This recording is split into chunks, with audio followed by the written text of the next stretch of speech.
Okay, welcome back to Gary's Economics. Today we are going to talk about why Labour and Trump will both fail. Okay, so we are in a situation now where we have new governments in both the UK and the US. And on the face of it, you have two very different political parties, two very different leaders. We have one centre-left party, one right-wing party with a very right-wing leader, and they both have very different sets of economic policies. What we're going to explain today is how both of these parties, despite having very different sets of policies, will fail. And we're going to talk about what that teaches us about economics and the left and the right of politics today. So I think it's important to recognise that both of these governments have come into power at a situation where the economy has weakened a lot. There have been significant falls in living standards, and there has been a real significant loss of faith from the general public in the economic status quo and politics in general. This means that both of these parties, both of these leaders have come into power needing to offer something new, a kind of new idea on economics and a new idea on politics. And what we can learn from these two parties is basically what the main new pitches are on where the economy needs to go. Okay, let's start with Labour. Now, the Labour economic policy, I think of it as a kind of managed centrism or a managed sensibilism. And when I say sensibilism, I don't mean to say that I think it is actually a good or a sensible policy. In reality, I think Labour's economic policy will fail quite badly. I think it will lead to significantly falling living standards. But I call it a sensibilism because it's important to understand that it is basically rooted in what is kind of considered the sensible economic policy of mainstream modern economists. Economists love this kind of policy, but also the way that it's implemented and the way that it's presented seems to be really rooted in this idea that Labour and Keir Starmer and Rachel Reeves view themselves as extremely sensible economically. So let's talk about what the actual policy is. So this managed sensibilism is basically the idea that you do everything but a little bit more of it. So you borrow a bit more, you tax a bit more, you spend a bit more, and crucially, you use that money to invest a little bit more. So I think you can already see how sensibilism is like a very key part of how this idea views itself. And this managed sensibilism is rooted in this idea that has been popular amongst economists for a long time, that there is a productivity puzzle or a productivity problem in Western economies, but in particular the UK economy. I might do a video specifically about that puzzle because I think it's kind of nonsense. But to make it clear, this basically comes down to the UK economy, like a lot of Western economies, but in particular the UK economy, has really not grown very much for a long time. And economists and the Labour Party basically say, you want to grow more, what you need is to invest more. So our plan is to borrow a bit more, tax a bit more, use that money to invest, and we're going to grow the economy. And this kind of ties into the idea that we've had a Conservative government for 14 years.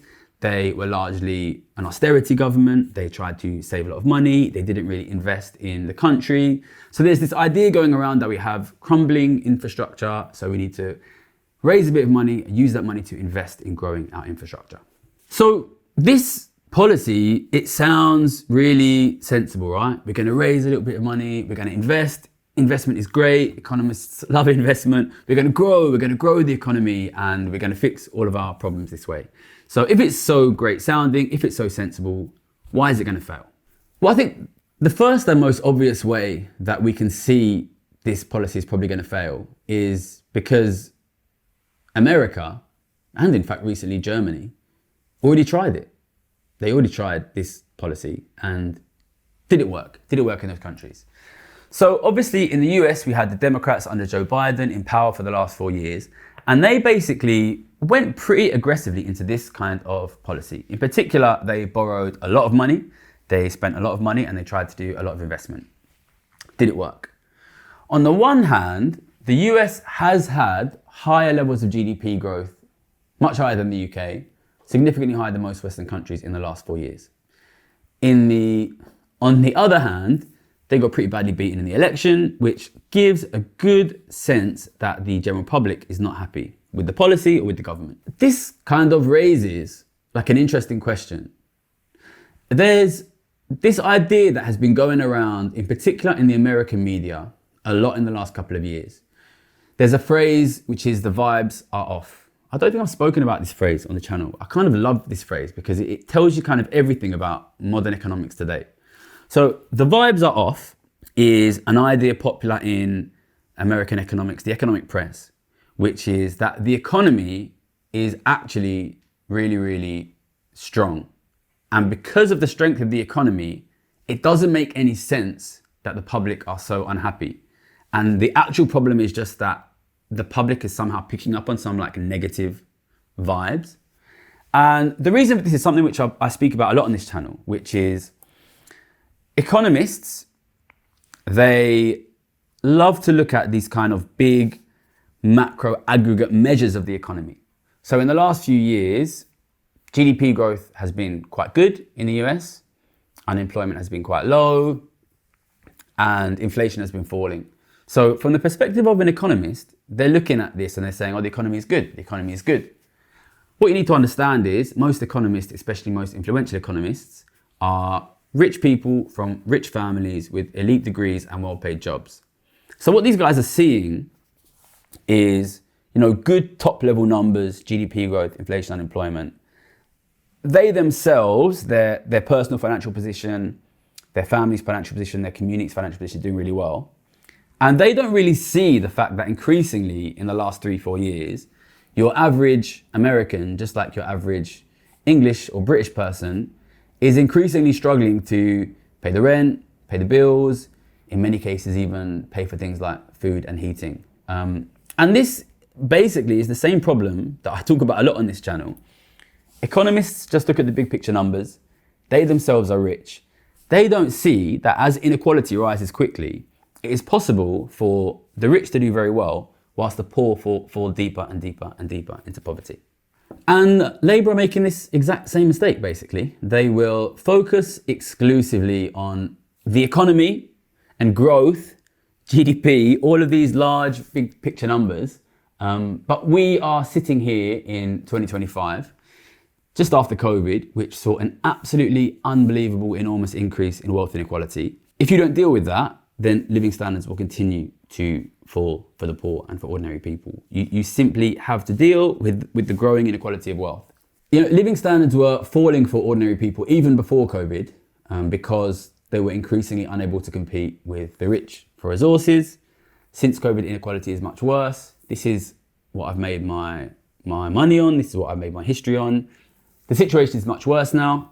If Labour don't look at it, they'll make the exact same mistake that Biden made, that the Democrats made, which is essentially you are in a situation now where the rich are much, much, much richer. They are sucking wealth out like a black hole of the middle class and the government extremely quickly. This will lead to falling living standards. The second thing to say is that there is a kind of a naive assumption here that the government can simply invest. And you see this idea often in media coverage that says the government should just build houses, the government should just build houses. The resources which your government needs to invest, the resources which your government needs to build houses are already owned by rich people. You cannot build those houses, you cannot make those investments unless you get those resources. Now, we have a government here in the UK which is unfortunately very, very resistant to the taxation of rich people, which means their whole plan is to either borrow from the rich, which, as we saw last month, could potentially be very, very difficult, or to raise taxes on you. So the government has raised taxes slightly, but the main tax they raised was national insurance, which is a tax on working people. They haven't done really anything at all significantly to raise tax on the rich. So what you see here is a government that is faced with a massive, massive increase in inequality, a massive, massive loss of resources for working people, for the government. And rather than addressing tax policy to get the resources back, they're trying to borrow it back, which in many cases it looks like they possibly can't do, and they're taxing you instead. The UK government is in a much weaker position than the US government when it comes to borrowing. This means that they are not able to do the same amount of borrowing and investing that Joe Biden did. And even that led to him really significantly losing the next election. So essentially, Labour are extremely blind to the problem of inequality and distribution, And they are kind of rehashing a policy that they've already seen fail in America, only they're doing it with much, much less money. Unfortunately, this will fail. Okay, now on to Donald Trump. The first thing I want to say is it's actually not easy to know exactly what Donald Trump will do when it comes to the economy. For the reason that I explained in my recent video, Truth, Lies and Games, which is basically that what Donald Trump says he is going to do is often not particularly connected to what Donald Trump wants to do or what Donald Trump intends to do. But obviously, we should look at and consider and talk about the two economic policies which he speaks about most, which are tariffs and reducing immigration. Now, both of these policies are really popular because they sound very America first. Now, we're obviously living in a time when the economy is very weak for ordinary people. People are worried, people are scared, and people want their leaders to protect them. And for that reason, these kind of anti-immigration policies are increasingly very popular all over the world because they make people feel like, at last, our leaders are coming here to protect me, our leaders are coming here to protect us, they're not worrying about foreigners. How do I know it's not going to work on the economy? Well, we can do a similar thing here to what we just did when analysing Labour. So when Labour came in, they're kind of replicating the economic plans of the American government that were going out. And Trump is doing a similar thing with regards to his rhetoric on immigration that the Conservative government did for a long time. So the Conservative government really aggressively spoke about wanting to reduce immigration. They made it kind of one of their flagship policies. They went really heavily into Brexit, which was, of course, to a significant degree about reducing immigration. And yet, when they came in, they actually didn't reduce immigration at all. In fact, they significantly increased immigration. So why does this happen? I think it's pretty clear to see why this happens. This is a very popular rhetoric. It's very popular to say we're going to reduce immigration. Lots of people want immigration to be reduced. But when the Conservatives actually come into power, I'd love to have them on if they want to discuss it. But I think what happens is you sit down, you look at it and you realise actually some pretty important sections of our economy have basically been built at this point to be extremely dependent on immigration. So in the UK, you have three sectors of the economy which are like really extremely dependent on immigration, which are the NHS, care for elderly people, and the universities. And all of these sectors are basically completely dependent on immigrants at the moment. So I think the Conservatives come in, they kind of say, we've really sold ourselves on reducing immigration. We've done Brexit. But actually, these three really important sectors of the economy basically won't work if we reduce immigration. So then they end up in this kind of situation where they need to play this game of really aggressively acting like and saying they want to reduce immigration whilst not actually reducing immigration because it would damage these sectors of the economy. I don't want to say you can't reduce immigration, but you need to be really careful and strategic about how you do it. So in the US, there are also a lot of sectors of the economy which have become very dependent on migrant labor. I think in the US, it's things like agriculture, a lot of low-paid work. And you could reduce immigration and try and replace these workers with domestic workers, but you need to do the prep work beforehand to make sure that you have the workers available. And I'm not sure Donald Trump has done that prep work. I think he's going to find himself in a very similar situation to the Conservatives, basically, where he finds that what you need to say to get into power is very difficult to what you need to do to keep the economy running. And he is probably going to be forced into a similar situation of talking very hard on immigration whilst not actually doing a lot on it, because he hasn't done the prep work to make sure that the workers are there for the sectors that have become dependent on these workers. And tariffs are essentially the same thing. I think tariffs are actually potentially an interesting policy. And if you go look back through history, you will see that a lot of countries have had a lot of success in the past with tariffs. Countries like Japan and South Korea and Taiwan successfully built themselves up in the 20th century by using tariffs to protect certain industries. Even countries like the UK and the US themselves have used tariffs a lot at points in their history. And when you live in a world where you are competing with extremely unequal countries like China, like India, China is still much more unequal than the West, that have much lower levels of wages, tariffs can be used to protect your domestic economy, to protect your domestic worker. But again, you have, just like with immigration, you have this problem. Do we have the industries ready here to produce the products which we're going to lose when we bring the tariffs in? And I think tariffs can work when they are targeted at specific industries where you are being outcompeted by foreign companies with cheaper labor. I don't think they work when they're applied really broadly to basically everything. If you apply them across the board, even in spaces where you don't have the domestic industry available to replace those tariffed imports, all you end up doing is really increasing prices, really increasing costs. This ends up hitting the poorest the most because they spend a much higher percentage of their money on basic goods and services. And it would actually really, if it was not targeted and if it was not carefully done, it would really, really actually hurt living standards. So I think Trump is going to find himself basically, just like the Conservatives, in this situation where he knows that these policies he's shouted loudly for, reducing immigration, increasing tariffs, are basically not really workable from an economic perspective. And he will have to constantly back down from them in certain ways. And I suspect in the end, he probably won't go through with really implementing either of these policies in the kind of large scale he's promised. But if he's simply not going to do the policies which he says he's going to do, how can I say the economy will fail? The answer is quite simply tax policy. There is one area where I think I can confidently predict what Trump will do because he did it last time and he looks convinced to do it again. And it's very in the interests of both himself and Elon Musk, who appears to be backing him financially. He will significantly reduce taxes on rich people.